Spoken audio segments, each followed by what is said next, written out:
Las cosas no han cambiado, seguimos necesitando saber que Dios es uno, no dos, no tres, no cinco, no 20, ¿verdad? Allá tenemos una ventana que también, curiosamente, cuando la hicimos en latín, no porque creamos que se necesita comunicar en latín, simplemente fue el diseño que seguimos. Pero traduciendo al español dice: el Padre no es el Hijo no es el Espíritu Santo no es el Padre, pero los tres son uno y son Dios. El Padre, el Hijo y el Espíritu Santo son un Dios, el único Dios verdadero con quien nosotros nos relacionamos. Todos los demás dioses son falsos, ¿sí? Todos los demás dioses son imaginación de la gente. ¿Cuántos de ustedes han visto un dibujo o un retrato de Huitzilopochtli? Está feo, hasta da miedo, ¿sí? Yo de esos no quiero, ¿verdad? Gracias a Dios que mi Dios se revela en una forma totalmente diferente a lo que la gente se imagina, y en una cosa en una persona con quien nosotros nos podemos relacionar, ¿sí? Y es muy importante entender que Dios es un Dios relacional, ¿sí? Entonces, si ven esa ventana, acuérdense: el Padre no es el Hijo no es el Espíritu Santo no es el Hijo, el Espíritu Santo no es el Padre, y el Padre no es el Espíritu Santo, pero los tres, Padre, Hijo y Espíritu Santo, son un solo Dios. A veces la gente nos acusa: no, es que ustedes tienen tres dioses. No, nosotros tenemos un solo Dios. ¿Cuántos de ustedes se acuerdan de haber aprendido el credo allá cuando eran niños? Creo en Dios Padre Todopoderoso, Creador del cielo, etcétera, etcétera, etcétera. Ahí lo deja bien asentado, ¿sí? Lo deja bien asentado, porque habla del Padre, habla de Dios, pero habla del Padre, del Hijo y del Espíritu Santo. Y si lo quieren explicado un poquito más ampliamente, pues váyanse al credo niceno. Fue redactado en el año 325 y lo explica Padre, Hijo y Espíritu Santo con mayor detalle, ¿sí? Entonces es importante que entendamos esto. La Biblia enseña en múltiples pasajes, el número 4, la Biblia enseña en muchos pasajes que tenemos un solo Dios verdadero, un solo Dios y un solo mediador, Jesucristo. Vamos a estar viendo muchas citas, pero no nos da tiempo de estar buscando cada una, así es que apúntenla y las pueden leer tranquilamente en su Biblia en su casa. Pero fíjense, en el Antiguo Testamento, y escogí unas cuantas nada más, allí tenemos 6 citas que hablan de un solo Dios, comenzando con la del Éxodo, que dice: oye Israel, el Señor uno es. De ahí está tomado el vitral que está allá arriba de este lado. Y fue necesario que Dios fuera tan enfático, dada la cantidad de politeísmo, o sea, la creencia que hay muchos dioses, que existía en todos los países que finalmente rodearon el pueblo de Israel.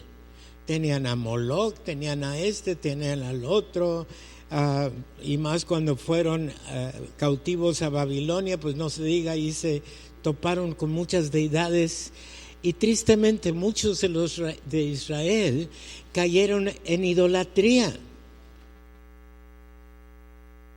porque se les olvidó que el Dios había dicho: oye Israel, el Señor uno es.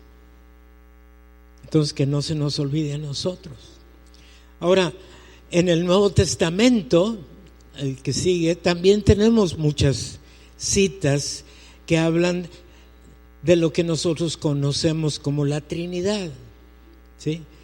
El concepto de que Dios se manifiesta en Padre, Hijo y Espíritu Santo.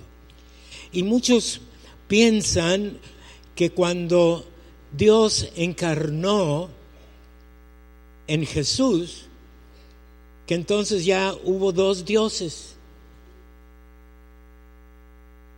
Espero que nadie aquí piense así y simplemente estamos repasando cosas que ya conocen, pero que es importante recordar.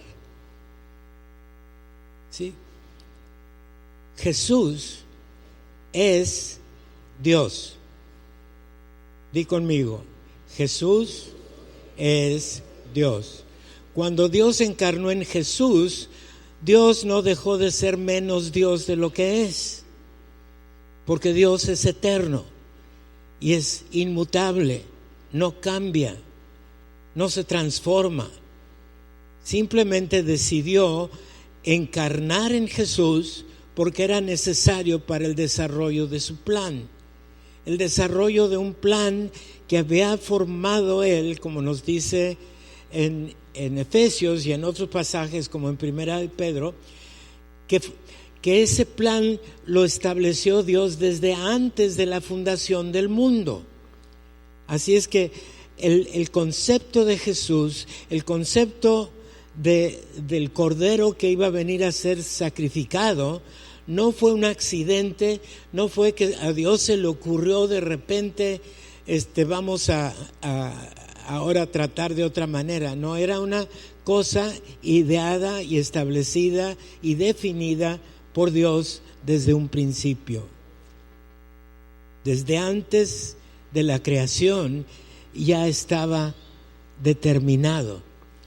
Ahora, vamos a ver la que sigue. Todos esos pasajes que están ahí los pueden estudiar tranquilamente en su casa, y si no los apuntaron, pues con mucho gusto se los dejo aquí para que los apunten. Pero hay una cosa interesante. En el Evangelio de Juan comienza diciendo, ¿se acuerdan? ¿Quién se acuerda cómo comienza Juan? En el principio era el verbo, o sea, Jesús, en el principio era el verbo. ¿Cuándo es el principio? Pues el principio, ¿sí? En el principio, antes de todas las cosas, era el verbo. O sea, Jesús ya existía desde un principio. Todavía no había la encarnación, pero Jesús ya era Dios. Dice, en el principio era el verbo, o sea, la palabra, la acción creativa de Dios, establecida en el verbo. En el principio era el verbo, y el verbo era con Dios, y el verbo era Dios. Fíjense, curiosamente, en el griego dice un poquito diferente, la misma cosa pero en diferente orden. Dice, en el principio era el verbo, y el verbo era con Dios, y Dios era el verbo. O sea, lo invierte, para mí que lo enfatiza o lo profundiza más el hecho de que el verbo y Dios son una sola cosa, ¿verdad? Los siguientes pasajes enfatizan lo mismo, ¿sí? Y por ejemplo, cuando Juan el Bautista bautiza al Señor Jesús, ¿qué pasó? ¿Se acuerdan? El cielo se abrió, el Espíritu Santo descendió en forma de una paloma y se escuchó la voz del Padre diciendo, este es mi Hijo amado, en el cual tengo contentamiento. O sea, Dios único manifestándose como Padre, como Hijo, como Espíritu Santo. Amén. Y se revela Dios como tres distintos, pero no separados, porque es un solo Dios.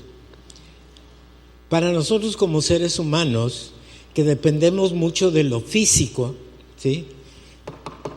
Queremos palpar las cosas, queremos entenderlas en términos físicos, y nos es difícil a veces concebir las cosas espirituales, y por eso Dios decidió también darnos su espíritu para que también pudiéramos discernir las cosas espirituales. De otra manera es imposible. Y por eso el mundo dice toda clase de tonterías no entendiendo lo que es, porque no pueden entenderlo. Pero tú y yo ya somos creyentes, tú y yo ya tenemos el Espíritu Santo. ¿Se acuerdan? Hace unas semanas hablaba yo de Ezequiel 36. En ese capítulo, a mitad del capítulo nos dice, entre otras cosas, que va a poner un espíritu nuevo dentro de nosotros, porque el espíritu con que inicialmente el hombre y la mujer fueron creados murió a causa del pecado de Adán. Entonces era necesario que Dios colocara en nosotros un espíritu nuevo. Y no termina ahí, sino dice además que y pondré mi espíritu dentro de vosotros. O sea que la promesa no nada más es recibir un espíritu nuevo, sino también recibir su espíritu. Entonces tenemos que entender que el bautismo del Espíritu y las manifestaciones del Espíritu y los dones o el fruto del Espíritu son una cosa, pero la presencia del Espíritu Santo en el creyente es un hecho desde el momento que tú crees. ¿Sí?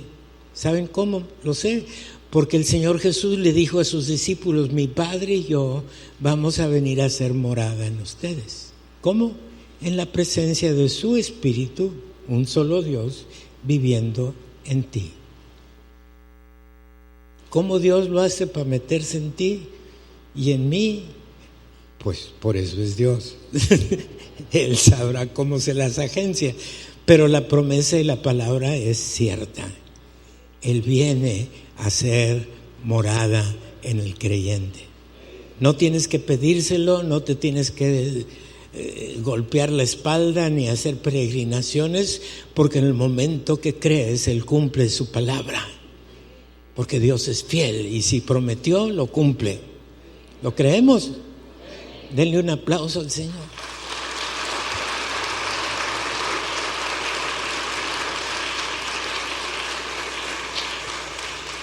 Nos es difícil a veces captar estos conceptos, porque como decía, estamos muy limitados a lo físico, a lo material, a lo que entendemos, a lo que podemos masticar. Pero gracias a Dios que tú le puedes preguntar al Espíritu Santo, explícame esto que no entiendo. ¿Y saben qué va a hacer el Espíritu Santo? ¿Qué ha hecho el Espíritu Santo contigo cuando le has preguntado? Te lo enseña, te lo revela, te lo explica, y si no lo entendiste la primera vez, la segunda lo vas entendiendo mejor y a la tercera ya.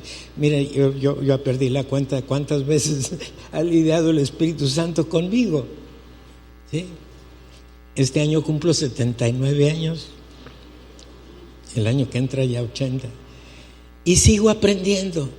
Sigo preguntándole al Espíritu Santo, dime, explícame, enséñame. Y su palabra es fiel y dice que Él es el que revela la verdad al creyente y que Él es el quien nos conduce a toda verdad. Nos quita las imaginaciones humanas, nos quita los conceptos equivocados, extrae todo aquello que en la escuela equivocadamente nos enseñaron, que el Big Bang y que la evolución, y Él dice, no va por ahí, no va por ahí, porque yo soy Dios, yo soy soberano, yo soy omnisciente, soy eterno, soy inmutable, soy amor, soy gracia, soy misericordia. Y cuando comenzamos a entender la profundidad de todas esas cosas, nos quedamos asombrados. Y yo le digo, Señor, ¿cómo es que yo, siendo lo que soy, has tenido a bien venir a vivir en mí? ¿Por lo que merezco? Porque estudié medicina algún tiempo y no sé cuántos días, ni sé dónde están los títulos. No. Es porque en su amor y en su misericordia, me alcanzó, así como les ha alcanzado a muchos de ustedes. Y Dios vive en ti. Dale gracias. Dile: gracias, Dios. Gracias porque vives en mí. Gracias porque estas cosas que no entiendo en lo material, en lo físico, en mis limitaciones, tú me las explicas, tú me las revelas. Y en lo que no logro entender, tú pones tu fe en mí para poder aceptar aún aquello que no acabo de entender. Que allá en Romanos 1:17, el justo por la fe vivirá. Y habrá cosas que no entendamos del todo.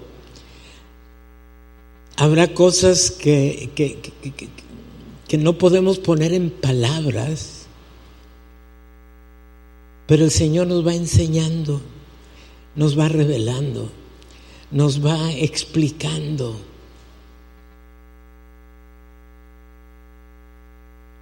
Y nos va haciendo experimentar la verdad que estableció cuando nos dice en su palabra: con amor eterno te he amado. ¿Desde cuándo te comenzó a amar Dios?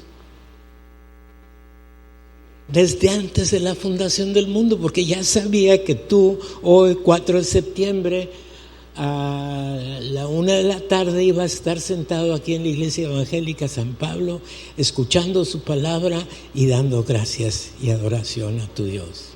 Amén. Dios no está descubriendo cosas que no sepa.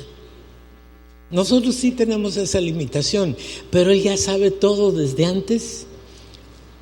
Y no solamente lo que ha sucedido hasta hoy, sino todo lo que va a pasar después. Chúpate esa. Por eso es Dios. Así de sencillo. No lo podemos limitar a nuestro entendimiento. Y por eso Él promete vivir en nosotros para explicarnos lo que no entendemos, o darnos la fe para aceptar aquello que no captamos. Y ahí en Efesios lo dice muy claramente. En Efesios 2 dice que no es por obras para que nadie se gloríe, sino por medio de la fe. Y luego termina diciendo: y esto no de vosotros, pues es don de Dios. También la fe nos la regala. ¿Cómo? Porque es parte del fruto del Espíritu Santo. Lean el pasaje de Gálatas que dice, hablando del fruto del Espíritu Santo, entre el fruto está la fe. Y es lo que Él pone en nosotros, ¿sí?, para que ahora podamos vivir bien. Miren, los teólogos del siglo IV tuvieron que juntarse en lo que se llaman los concilios, cuando la iglesia se hizo en tiempos del siglo IV, le fue dada libertad de culto. Pues entonces, ya que podían salir a la luz, comenzaron a reunirse en diversos lugares, como en Nicea, por ejemplo, para definir, bueno, ya podemos creer, pero hay que definir qué es lo que creemos. Acuérdense que el Nuevo Testamento ya existía, ya se había escrito, pero no estaba recopilado. Y entre las cosas que hizo el Concilio de Niceo es revisar todos los documentos existentes de siglos pasados, ya en la era de la Iglesia, para decidir qué libros o qué cartas o qué escritos incluir en lo que ahora tenemos como el Nuevo Testamento. Y curiosamente, a veces nos critican: no, es que ustedes tienen una Biblia y nosotros, hablando los católicos, nosotros tenemos otra. Si la revisan bien, el texto del Nuevo Testamento en las iglesias protestantes es idéntico al texto del Nuevo Testamento en las iglesias católicas y en las ortodoxas.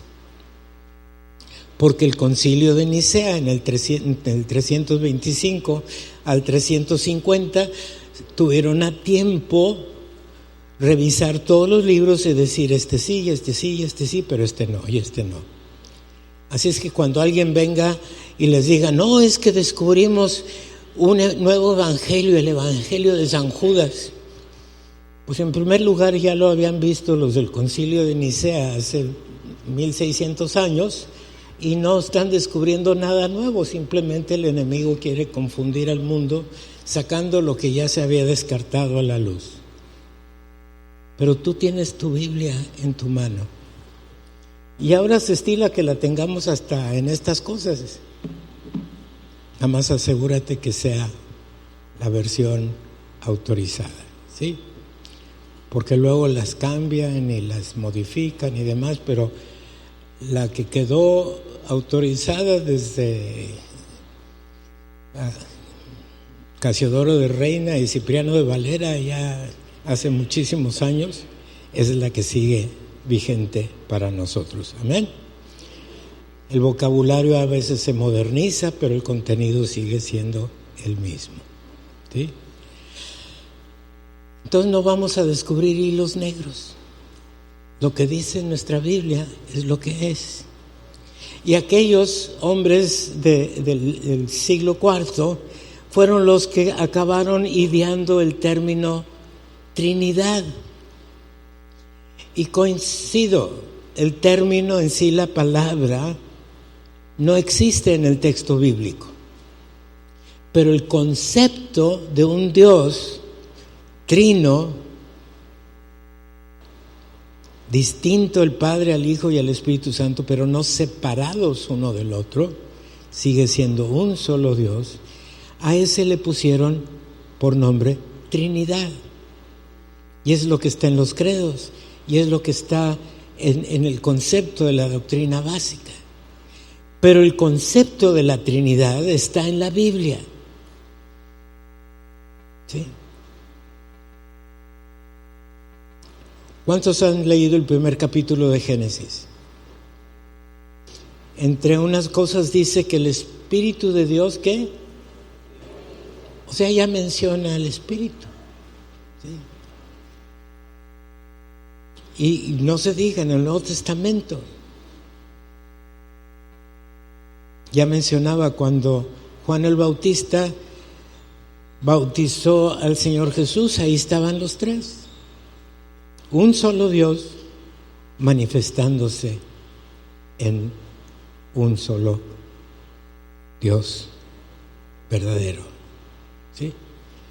Ahora, era necesario de los teólogos del siglo IV dejar establecido este principio de la Trinidad, porque existía ya en el tiempo del tercer y cuarto siglos herejías que pretendían alterar lo que la Biblia estaba revelando. Y ya desde entonces había una corriente de enseñanza muy parecida, por cierto, a lo que ahora enseñan los testigos de Jehová, de que Jesús nada más era un hombre muy especial, pero que no era Dios. Entonces ellos redactan las bases doctrinales, establecen los credos, ¿sí? Y nos transmiten lo que ellos, inspirados por el Espíritu Santo, llegaron a entender para que ahora lo entendamos nosotros. También había una herejía en aquel tiempo llamada monergismo. Más o menos bien, pero no bien. Decían que sí, Dios era Padre, Hijo y Espíritu Santo, pero que en un tiempo había sido el Padre, luego fue el Hijo y que ahora es el Espíritu Santo. No. Ahí están los tres actuando y hablando simultáneamente. O sea, no podemos decir que primero uno y luego el otro, porque tampoco es correcto. Entonces, creemos en el Padre, el Hijo y el Espíritu Santo. Uno no es el otro, pero los tres son Dios. Y los tres son uno. Ahora, la Biblia utiliza palabras humanamente entendibles para que nosotros podamos comenzar a entender un poquito a Dios, ¿sí? Por eso usa términos como el buen pastor. ¿Sí será alguien que anda cuidando chivas? Bueno, a veces nos portamos como chivas, ¿verdad? Pero, por no decir más feo.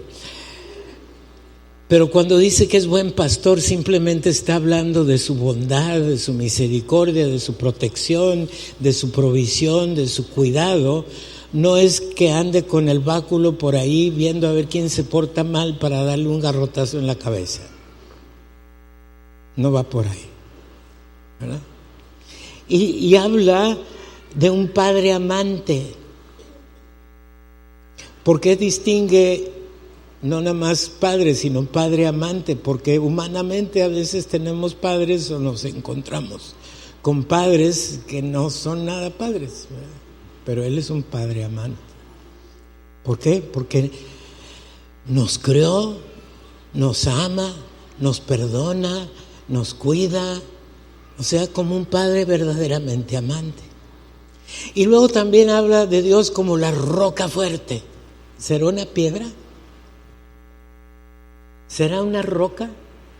No. Miren, yo tuve que buscar en el diccionario la palabra metáfora, pero la definición que me dio el diccionario de la Real Académica me dejó más confundido que antes. En palabras más entendibles, una metáfora es usar algo conocido para explicar algo desconocido. No entendemos bien a Dios, pero nos dice que es como roca fuerte. Quiere decir, habla de su poder, de su fortaleza, de su permanencia, de esas características, que no es una piedrita cualquiera, es una roca, ¿sí?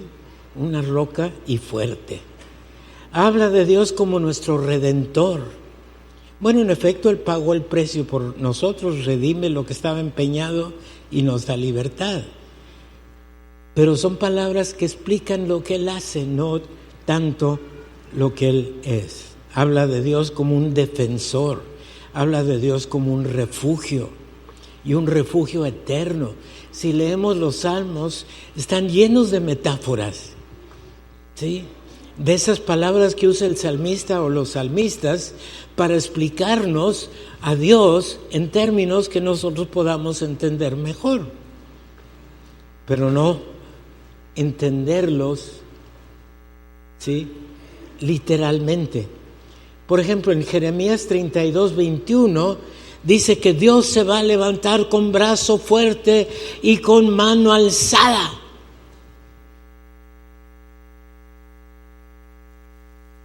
Pero Dios no tiene brazos ni manos, porque Dios es espíritu. Pero ¿qué nos dice el pasaje? Nos habla de su poder, nos advierte de que es Dios, ¿sí?, con brazo fuerte y con mano alzada.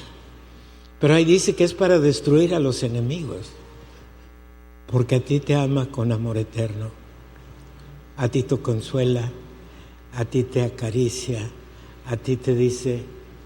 Saben, me gusta mucho el pasaje de Isaías.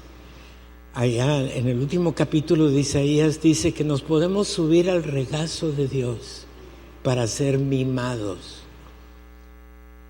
Y bueno, me gusta imaginarme, porque obviamente no puede ser literal, pero me gusta imaginarme subirme al regazo de Dios y acurrucarme allí y que Él me haga piojito y me dice: aquí estoy, hijito, tranquilo, cálmate, no es para tanto, ¿sí? Y lo hace, y me consuela, y me tranquiliza, y me hace sentir seguro, ¿sí?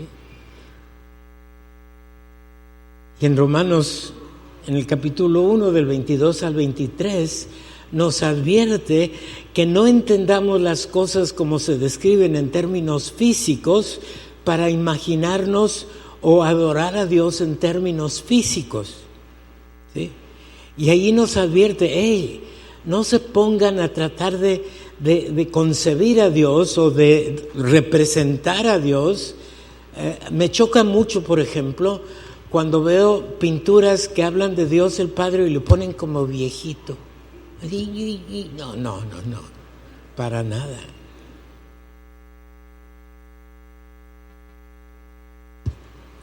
Porque Dios es espíritu. Padre, Hijo y Espíritu Santo son espíritu. El Hijo tiene un cuerpo resucitado, semejante al cuerpo resucitado que recibiremos nosotros cuando resucitemos en Él. Pero al final de cuentas Dios es espíritu, y los que le adoran en espíritu y en verdad es necesario que le adoremos.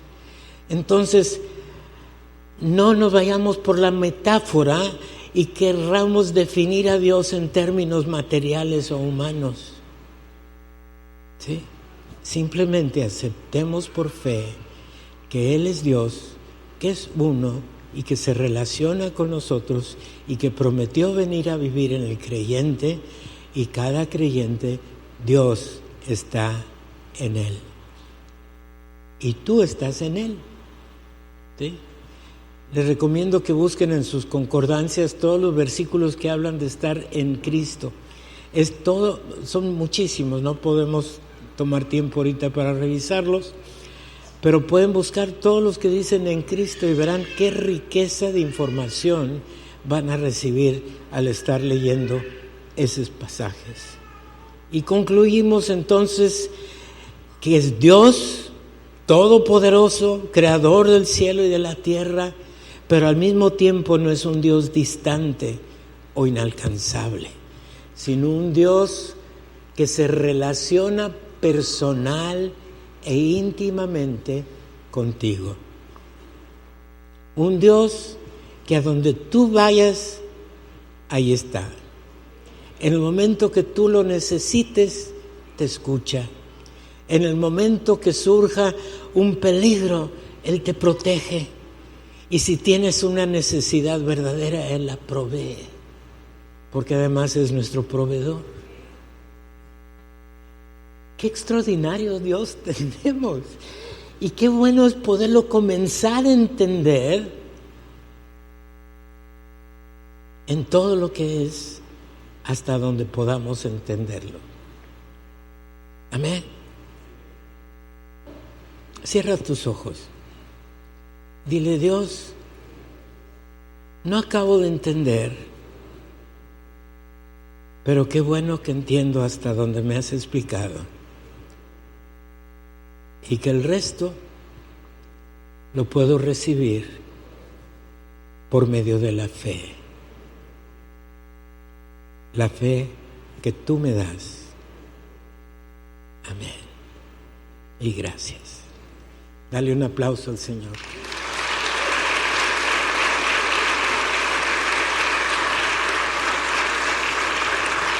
En el capítulo 3 de Romanos, del versículo 27 al 31, lo pueden leer en sus casas tranquilamente, pero nos habla de que así como hay un solo Dios, ¿sí?, provee una sola manera para reconciliarnos con Él. Nadie más derramó su sangre para la expiación de tus pecados y los míos. ¿Lo entendemos? No podemos andar buscando otras soluciones u otros caminos u otras explicaciones, porque Él dice que nos justifica por medio de la fe que Él mismo ofrece a todos como parte del fruto de su Espíritu Santo en ti. ¿Sí? O sea, ni la fe es porque eres muy piadoso, la fe es porque te la dio. Así como te dio la redención, así como te dio el perdón de pecados, así es como te recibió cada beneficio que pudieras tú disfrutar y tener en este momento. Todo proviene del Padre que te ama y se relaciona contigo en su presencia, en tu vida como creyente. ¿Cómo lo hace? Es asunto de Él, y qué bueno que no es mío, ¿verdad? Pero lo hace. ¿Y por qué lo hace? ¿Por qué estoy seguro que lo hace? Porque así lo prometió y lo cumple. Amén. Así es que las obras son resultado de la reconciliación, lo que se llama la justificación. Y ahí en Romanos 1, en el primer versículo dice: justificados pues por la fe tenemos paz para con Dios por medio de nuestras buenas obras, por medio del Señor Jesucristo. Miren, las buenas obras son resultado de la relación que ahora tenemos con Dios. La cita que mencionaba en Ezequiel 36, donde promete la presencia del Espíritu Santo en la vida del creyente, dice: y pondré mi espíritu en vosotros para que ahora sí me puedan obedecer. ¡Sas! O sea que antes no podíamos. Pero como el Espíritu Santo está en ti, ahora le puedes hacer caso y puedes obedecer. Antes, nanáis, no era posible, ¿sí? Entonces, imagínense las obras en el creyente como una carreta. Hoy ya no se estila jalar las carretas con caballos, pero en mi tiempo todavía había esas. ¿Y dónde iban los caballos? Enfrente, porque si los ponías atrás, la carreta se iba por ningunía, ¿verdad? Entonces, nuestras obras como creyentes son la carreta. Y los caballos es la fuerza de Dios que nos impulsa hacia adelante. Dice, son las buenas obras que fueron preparadas de antemano para que tú y yo caminásemos en ellas. Palabra de Dios, no son inventos míos, ¿verdad? Entonces, Dios es coherente en su unidad, es coherente en lo que nos pide, porque no nos pide más de lo que nos haya dado. Primero nos da y luego nos dice, ahora sí. Primero provee y ahora sí. Primero enseña y ahora sí. Y la palabra dice, ninguna condenación hay para los que están en Cristo. ¡Wow! Ninguna, ¿cuánta es? Ninguna. Ay, es que ninguna condenación. Lo que tenemos es vida y vida eterna, porque hemos creído en la obra completa de Jesús en el Calvario, donde derramó su sangre en remisión de mis pecados y los tuyos para siempre, porque no lo vamos a volver a crucificar. Eso de que vuelva a encarnar en el vino y en el... Una vez por todas nos advierte en Hebreos, dice, ya no lo necesitamos sacrificar otra vez. Ya lo hizo. Completo y suficiente sacrificio. Ahora lo que necesitamos es creer que es completo, que es suficiente y que ahora Dios está en paz conmigo como yo estoy en paz con Él. ¿Por mis obras? No, por lo que Él hizo en la cruz. Amén. Y hay una sola verdad, hay un solo camino, y Jesús es el único que nos puede introducir a la vida eterna.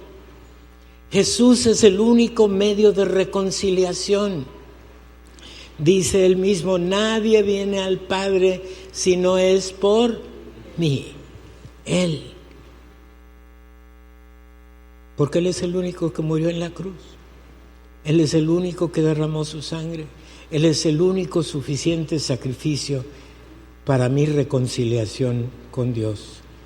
Y me lo ofrece gratuitamente y se recibe por fe.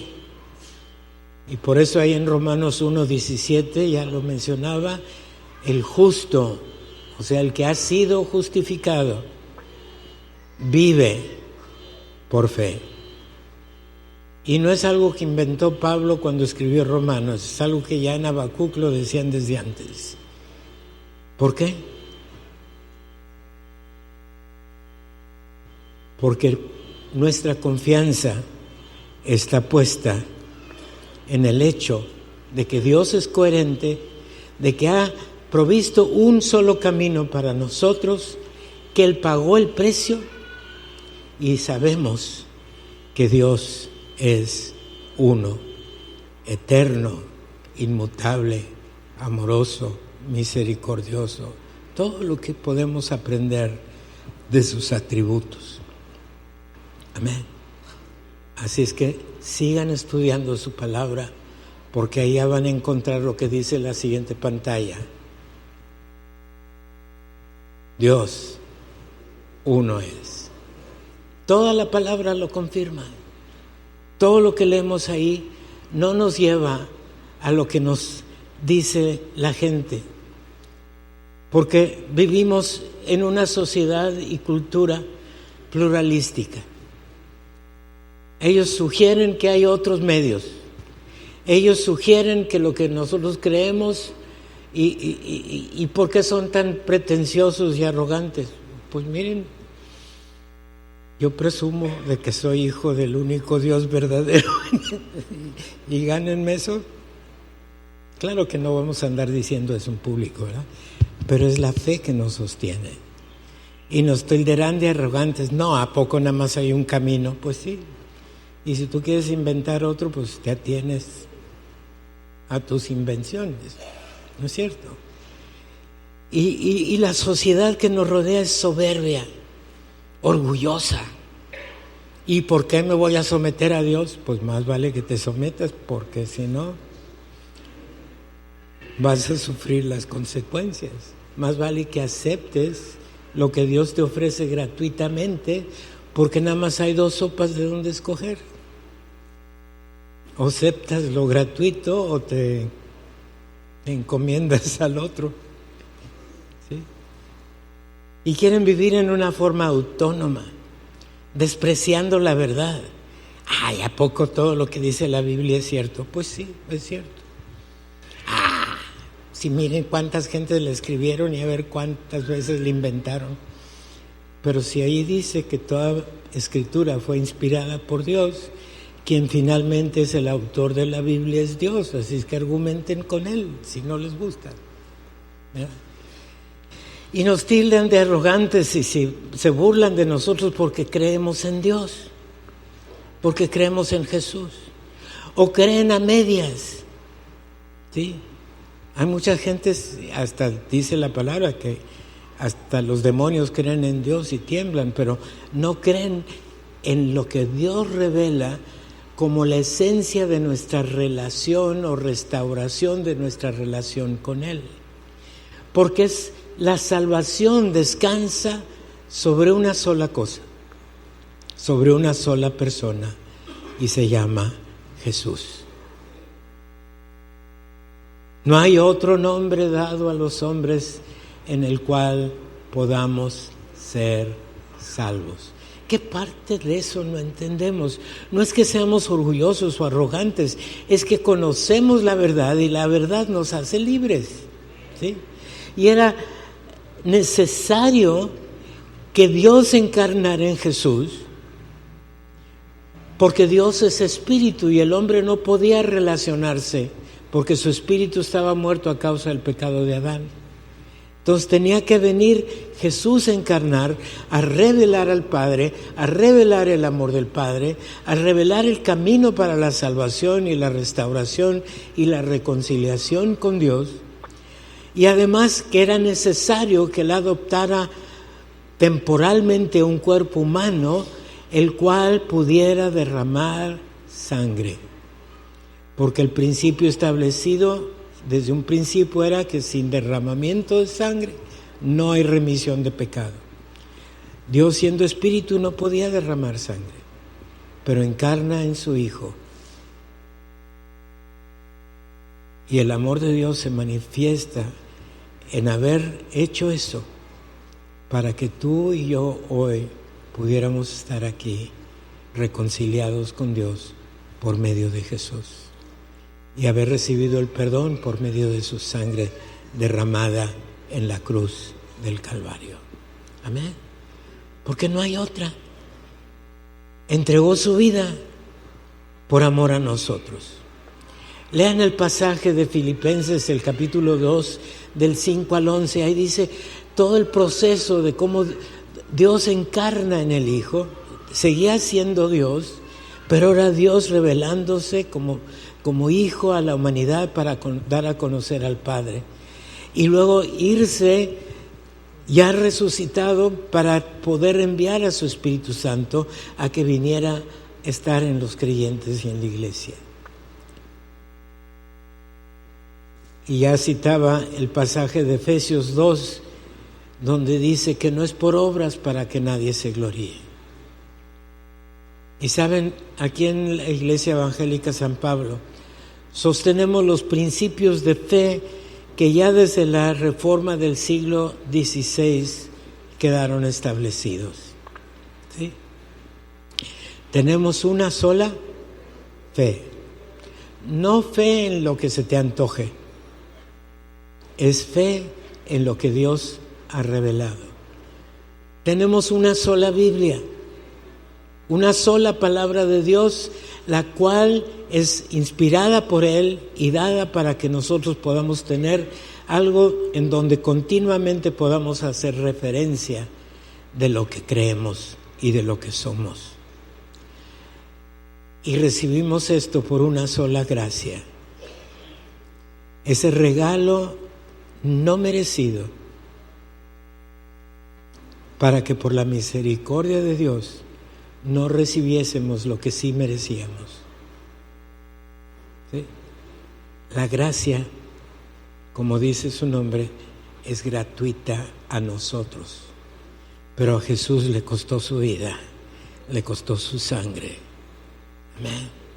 No fue gratuita para Él, pero Él la provee para ti y para mí. Amén. Así es que creemos en un solo Jesús, Dios mismo encarnado, el Hijo de Dios, que se entregó a sí mismo por amor a ti, que resucitó al tercer día y hoy está sentado a la diestra del Padre intercediendo por nosotros. Y todo esto para la gloria de Dios. Una sola fe, una sola Biblia, una sola gracia, un solo Jesús y solo para la gloria de Dios. ¿Lo crees? Eres mi hermano y gracias.